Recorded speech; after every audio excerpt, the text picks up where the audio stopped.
You work at a hospital as a receptionist, and all you do is guide visitors. Not very useful, are you? It was a coincidence. Or maybe, in a way, it was inevitable. My childhood friend I always competed with had come to the hospital where I worked. He saw the placard I was holding and sneered. "I thought you were a doctor." "I work as a doctor at a different hospital now." "Were you trying to make it seem like you were working at the hospital too, by saying you had a job here? You're such a liar," he said, looking down on me. The patient's condition has suddenly turned worse. An issue arose that disrupted my old friend's smugness. Dr. White, the hospital director, called out to me from behind my pale-faced old friend. "I'm counting on you," he said. "I'm Eugene. Single, with no girlfriend, and living alone. Currently, I work at the reception of a university hospital. The main job of the reception is to hold a reception placard, approach people who are lost in the hospital, and guide them. I also help guiding people to unmanned payment machines when the cashier is busy, and manage the lines. It's a job anyone can do, but for me, who often feels sleepy during the day due to jet lag, it's just right.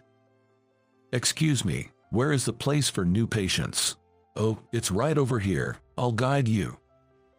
Well, thank you. You're welcome. I guided the elderly lady and handed her over to a nurse before returning to the information desk. Then, I noticed a man staring intently at my face. That face. I recognized his face too, and couldn't help but stare back. Could it be? "Are you Steve? Are you Eugene?" He seemed to recognize me too and approached without hesitation. "It's been a while, hasn't it, since middle school?" The man was Steve. We were friends in our childhood, together from elementary to middle school. He used to compete with me in everything, always a troublemaker. "Eugene. Steve. What is it this time?" "This time it's a challenge on test scores. Honestly, I still don't understand why he always saw me as a rival." "Hey Eugene, what score did you get on the test?" Steve approached my desk, test paper in hand, despite our seats being far apart. "Again, don't you ever get tired of this?" "I got a 96. What about you?" 98. "I win this time." "What? Seriously? Darn, I lost again." Seeing Steve look so frustrated back then, I just chuckled. That's how we used to compete, even in test scores. We were also in the same track and field club. "I'll take the top spot. Don't cry when you lose, Eugene." "Who's crying? I don't really care about being the best anyway." "Shut up, Eugene, I absolutely won't lose to you."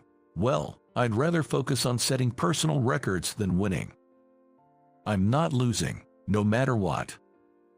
"Good luck to both of you." "Samantha, watch me, I'm going to be the one winning."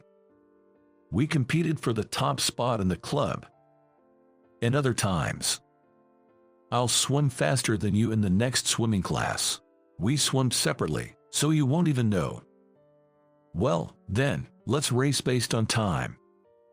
"Okay, fine." We competed even during sports class. The one who gets a better award in the upcoming art contest wins. That depends on the judges. Well, true, but I'm excited to see what kind of paintings you two will come up with. We even competed over the awards for paintings we made in art class. For summer vacation homework, whoever presents something more amazing wins. How are we supposed to judge that? We'll ask everyone which one is more impressive. Summer homework is already a hassle. Don't make it even more complicated. We also competed with our summer vacation projects. This time, I win. Yeah, okay. Next time, I'll win again for sure. Steve was always challenging me to everything, turning it all into a competition. Yet, our skills were matched evenly. If I won the English test, Steve would win the math test. If Steve won in track and field, I'd win in swimming. Neither of us ever achieved a complete victory. Those two are at the top again. As always, Eugene and Steve. Who won this time? This time it's Eugene. Wow, both of them are unbelievable. They really seem like eternal rivals. Our peers would always hype us up as eternal rivals. Next time, I won't lose, Eugene. If you say so. It's been a while, Steve. I heard from a classmate that you were working at the hospital. Steve saw my placard that read reception and sneered. You work at a hospital as a receptionist, and all you do is guide visitors. Not very useful, are you? So lame. He said, laughing at me even more. I couldn't help but give a wry smile to Steve. Well, I am just guiding people around because I'm not that useful. Well, there's a reason for that. A reason. Let me guess. You flunked your high school entrance exams, couldn't go to college, ended up a shut-in, and now you're stuck doing a job anyone can do, like guiding people around. That's not true at all. That was a harsh thing to say. Well, after graduating from middle school, Steve and I followed different paths and lost contact with each other. So, it's not surprising he doesn't know. I didn't know what Steve is doing now, either. I thought you'd be a doctor by now. I'm working as a doctor at a different hospital. So, Steve became a doctor. Were you trying to make it seem like you were working at a hospital too? Such a liar. No, that's not it. What's different then? Honestly, I'm disappointed in you. Steve, cut it out. A fact is a fact. You used to be called my rival, but I guess that's all you were. Listen to my side of the story. I was about to argue back when it happened. Is that Eugene? You're Eugene, aren't you? A woman called out to me. Samantha. I recognized her face too when Steve called her name. Samantha, right, she was. Could it be Samantha, Steve's old friend? It is you, Eugene. Long time no see. She said with a smile, another classmate and Steve's friend from childhood. I heard you two got married. Congratulations. Yeah. Thank you, Eugene. I had heard from my parents a few years ago that the two of them got married. Steve married his old friend, Samantha. Oh, really? When are you going to get married? Not anytime soon, I guess. It was like that. But I wondered, did Steve and Samantha come to the hospital together? Both of them looked a bit pale, but neither seemed to be ill. Did you both come to the hospital together? Is one of you feeling unwell? Well, Samantha hesitantly responded to my question. Our daughter, her name is Emily. She was born with a heart condition and is hospitalized. A heart condition? That's worrying. Yes, she's just turned 3 months old and finally eligible for surgery, but it's a rare condition here, and we're currently looking for a surgeon who can perform the operation. That sparked a memory. So, where is Emily now? She's stable at the moment, but she can hardly leave her bed. She hasn't been home since she was born. The name Emily. A rare condition in this country. A 3-month-old child who had never left the hospital since birth. So, these two were. Are you here today to visit Emily? Yes, that's right. And I had Steve go to the reception to take care of the hospital bills. He forgot the insurance card, so I came to deliver it. Samantha laughed awkwardly as she looked at Steve. You don't have to tell him all that. Why not? Steve, receiving the insurance card, replied with a smile to Samantha. Lately, I've only been talking to you, our parents, and hospital staff, so it's nice to have a chat with you, Eugene. Samantha was smiling, but I could see exhaustion on her face. The constant care for Emily, who had been hospitalized since birth, and the fear of her heart condition worsening at any moment. It's no wonder she was tired. Still, Steve and Samantha being Emily's parents, I felt it was a coincidence that should be shared. Actually, I was about to tell her something when Emily's mother and father. Finally, I found you. What's the matter? Why are you in such a hurry? A nurse rushed over, looking panicked, and addressed them. Emily's condition has suddenly worsened. What? Samantha. At those words, Samantha's face went pale, and she nearly collapsed. But Steve, equally pale, caught her. How is Emily? What's happening with our daughter? Her heart almost stopped. She might need emergency surgery. Her heart. Oh no, but at our hospital, we can only provide temporary measures. For a cure, we need a specialist in pediatric cardiology. We came here looking for the doctor. Damn it, Emily, Steve muttered in despair. Eugene. Then, Dr. White came to call me. I have a surgery I need you to do. That's why I called you from Australia. No time for jet lag. Yes, I understand. I nodded at his words and handed my placard back to reception. I'm counting on you. Understood. With Dr. White's words, I tightened my resolve and followed him. Huh? Don't worry, leave it to me, I'll save her. Eugene, you can't be. Surprised, Steve and Samantha watched me pass by and head to the operating room. Eugene. Yes. Do you have any plans to go to Australia? Australia. Yes.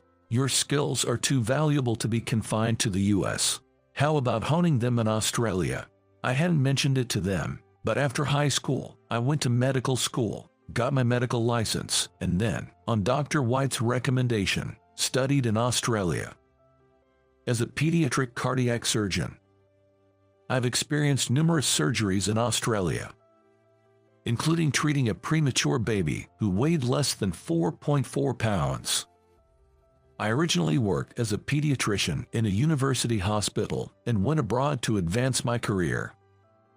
I spent about 3 years gaining experience in Australia. Then one day, actually, there's a child with a complex case admitted to our hospital. I want you to handle it. Dr. White contacted me. Is that so? I've heard about you from the doctors over there. I'm sending you the data, so please check it first. Understood. After reviewing the data sent to me, I determined that I could perform the surgery. Dr. White, I can do this child's surgery. Good. Once everything is ready, can you come back to the US? Yes, I'll be in touch. And that's how I returned to the US. However, after spending 3 years in Australia, the jet lag was severe. I need to sleep. Eugene, you're always so sleepy. I was overwhelmingly sleepy during the day. With you like this, the surgery can be done. More the work as a doctor. I'm sorry. I guess it's okay for now. Meanwhile, do some guiding at the reception. Guiding? Yes. Get over your jet lag while you observe the hospital. It's important to understand the hospital you work at. So, by the hospital owner's orders, I, holding a medical license, found myself in a unique situation, working as a receptionist. This was the 3rd day of doing so. It's okay, I'm going to save her. I came over the jet lag and was confident enough to handle the situation now. Entering the operating room, I saw the little girl lying there. Indeed, I had been called for Emily's surgery, Steve's daughter. Let's begin the surgery. In her case, the major blood vessel leading to the heart was constricted, and there was also a hole inside. First, we had to stop her heart and operate using a heart-lung machine. Her small body had significantly less stamina compared to an adult, and the strain on her body was immense. It was a race against time. I had to operate carefully and quickly, ensuring no small mistakes were made. I thought of the 2 people who must be waiting outside the operating room. The pale faces of Steve and Samantha when they were told about Emily's sudden change in condition. Samantha, who looked tired from worry and caregiving. Steve, who scoffed at me but became visibly concerned when it came to Emily. Their faces flashed in my mind. I wanted to save Emily, for the sake of the two people who have been searching for a doctor to help her. With that resolve, I moved my hands frantically in surgery. I had to get this child back to the home where her parents were waiting.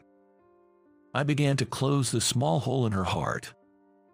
Steve, my rival, had always been challenging, but he was a good one.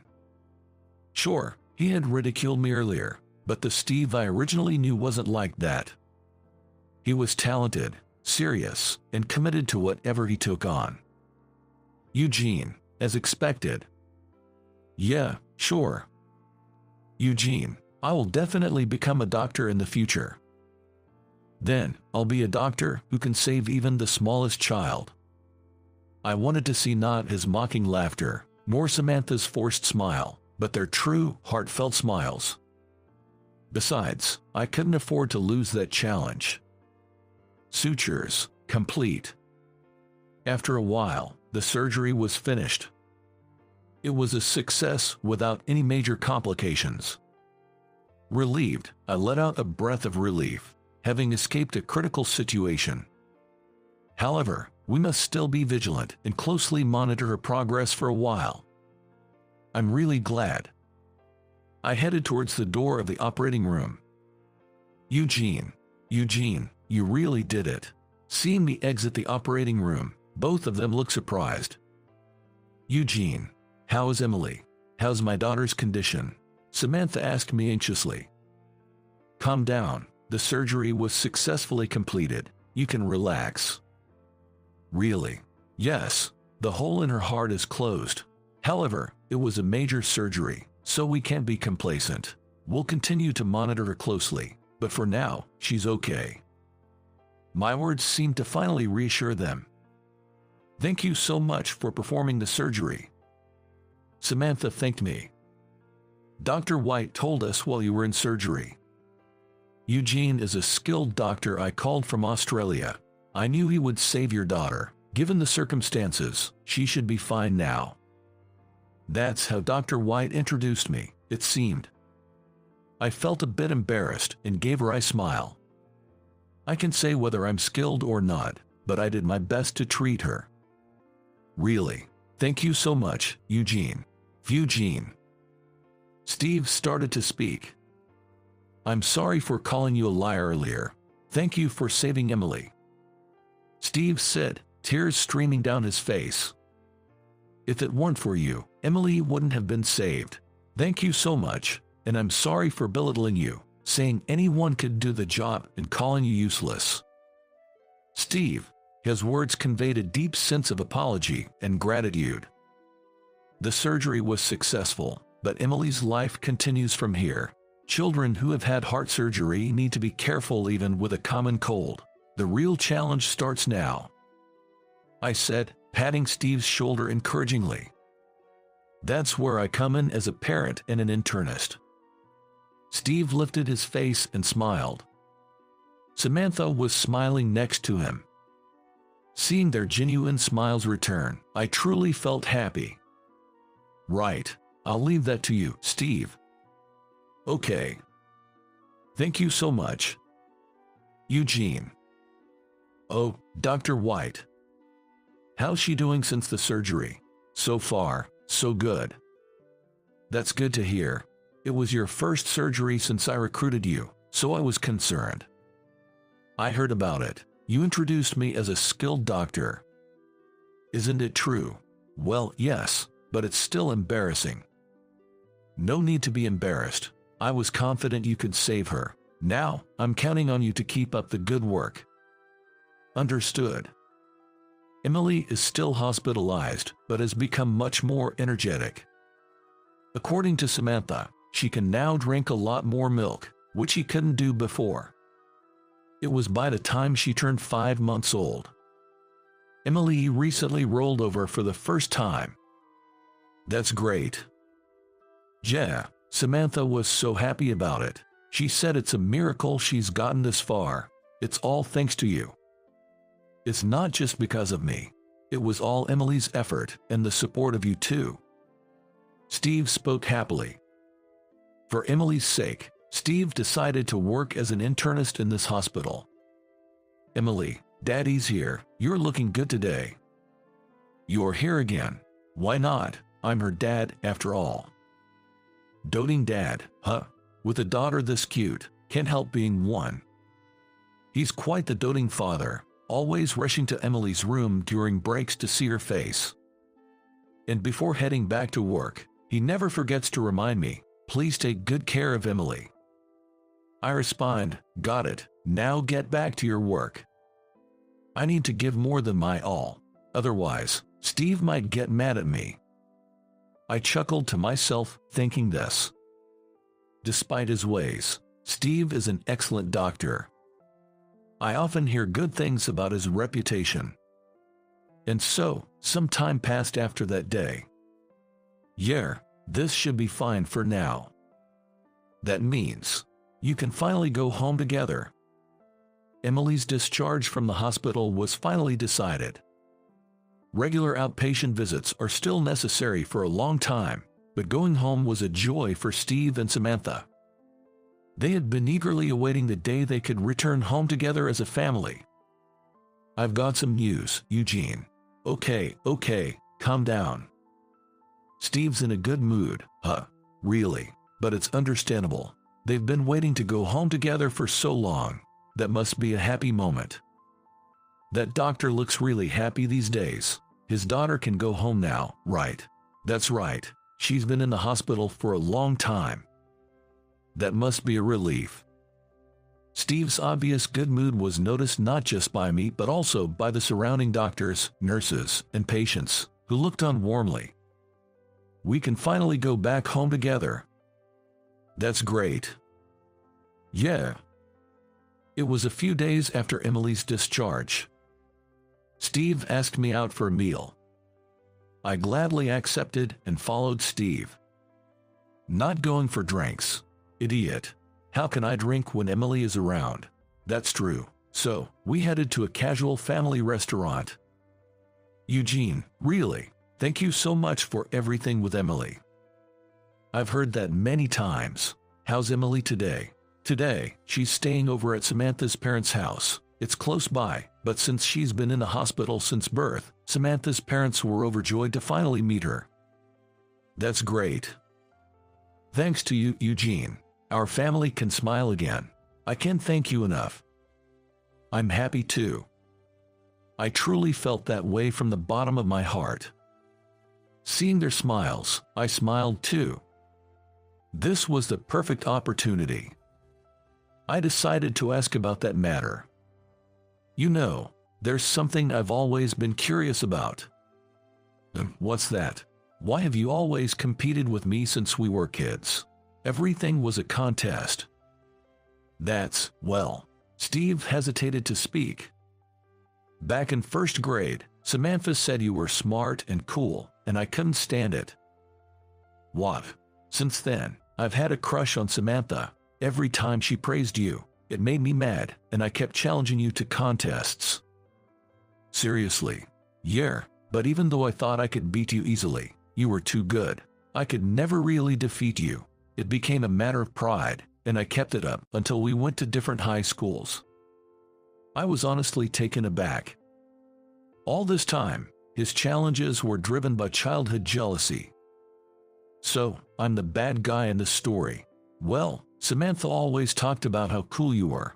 I thought she liked you, but she confessed to me before college, and that's when I realized I had it all wrong. I see. If the girl you liked was always talking about another guy being cool, I guess I can see why I might have seemed like the bad guy. And so, it turned out he became my rival because of that. Now, I'm married to Samantha, and we have Emily. I'm filled with happiness, so I don't need to compete with you anymore. Then why did you bother me in the hospital? At my question, Steve gave a sheepish smile.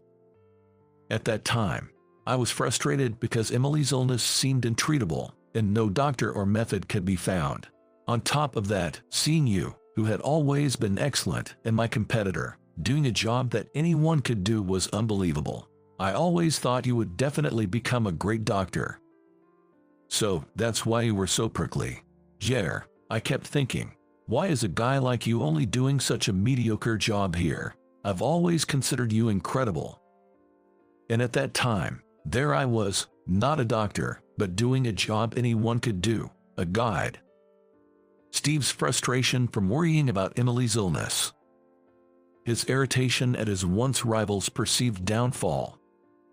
From Steve's perspective, it must have been infuriating. And when I finally decided to talk to you, it came out as looking down on you. I still feel really sorry about that. I didn't mean to belittle you. It's okay. I understand you don't feel that way anymore. Of course, even as a doctor myself, I can see your skills. You're an excellent doctor.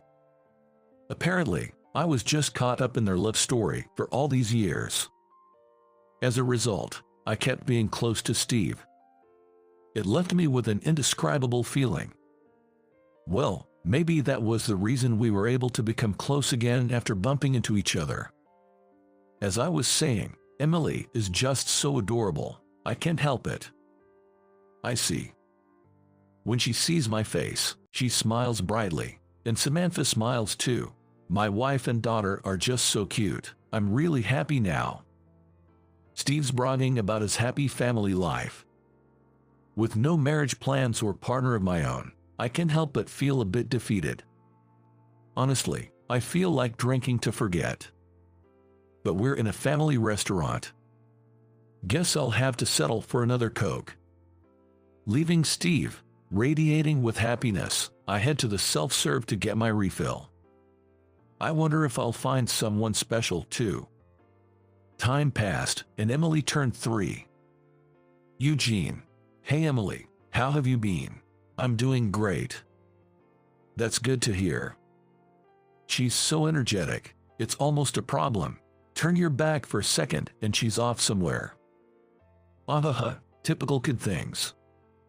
She was growing up healthy, without any major complications or issues.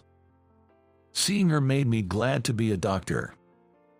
I'm glad I could become a doctor who could treat her like this. Oh, by the way, we're having a birthday party for her soon. Eugene, would you like to come? Really? Of course, thanks to you, we are able to celebrate Emily's birthday, and she likes you being around. So, I decided to go to Emily's birthday party. Good to see you, Eugene. Welcome. Thanks for the invitation. Steve and Samantha greeted me warmly. Hey there, Eugene. You've grown up. Yes, nice to see you. Emily's grandparents were also there, and the party went on joyfully. In the midst of it all, it seemed I had become Emily's favorite. Emily, it's time to come to Daddy. Eugene must be getting tired. No, why not, Emily? No matter what Steve said, she wouldn't leave my lap. She just sat there, smiling brightly on my lap. Eugene, what is it? I am going to marry you. What? Wait, what did she just say?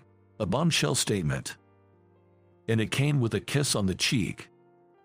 Oh dear. You, stop kidding around. I won't let Emily marry you. Well, that's harsh. Eugene is quite a catch. She's our granddaughter. She knows how to pick them. Steve, jealous as always. It seems I'll have more days of competition ahead. Well, that's somewhat entertaining. Despite all this, Steve and I. Eugene, about this case. Yeah. So, when will you give up on Emily? I'm not even falling for her. I won't allow it. I won't lose to you, Eugene. As you say so. Later on, we became famous as the top pediatrician and internist at the university hospital. Still, I couldn't help but laugh at Steve's predictable challenges. Hey, Steve. What is it? Do you remember the last challenge you threw at me? Steve looked puzzled by my question. It was right before we graduated from middle school. We're going to different high schools. Looks like it. Eugene. What? I'll definitely become a doctor in the future. A famous one, saving lots of people. You should become a doctor too. A doctor? Yes, I'll be the doctor who finds and cures diseases hidden inside. You become a doctor too, and let's see who can be the better one. Then, I'll be a doctor who can save even the smallest child. Yeah, it's a challenge. That last challenge from him was what inspired me to pursue a career in medicine. Spurred by Steve's words and my own love for helping children, I studied hard in high school. Then, I went on to medical school. You remembered that? Actually, I had forgotten, but I remembered when I thought about you and Samantha during that surgery. Seriously, thanks to you, I became a doctor. I see. Steve smiled shyly. I'll save even more children. I won't lose this competition. Me neither. I definitely won't lose. We shared a defiant laugh. Eugene. Emily. Emily, what about Daddy? Leaving the hospital with Steve, we were greeted by Samantha and Emily. Steve looked shocked as Emily ran toward me. Before she could reach me, Steve scooped her up. Sorry, Eugene. For what? For causing you trouble. It's okay. Well, I couldn't completely deny it after hearing Steve's reasons for his behavior. I liked it when Steve was challenging you and working hard. Is that so? Yes, I was supporting both of you, but I guess I caused you some trouble. Haha, it's great to see you getting along so well. I've treated many children over the years. Children carrying heavy illnesses while still so young. Still, there were children I couldn't save. I've never forgotten about them. I've continued my effort to save more children. There are treatments I couldn't do back then that I can do now. Seeing children like Emily overcoming their illnesses and growing up fills me with joy. Every time I see their growth, I feel grateful to be in this profession. Well, let's work hard today to not lose to my best friend. I've kept striving to save as many children as possible. By the way, Emily, who has grown up seeing me and Steve, told me she wants to be a doctor. The problem is she can't decide whether to become a pediatrician or an internist. Emily will choose to be an internist. She's my daughter, after all. Do I still have to compete with you?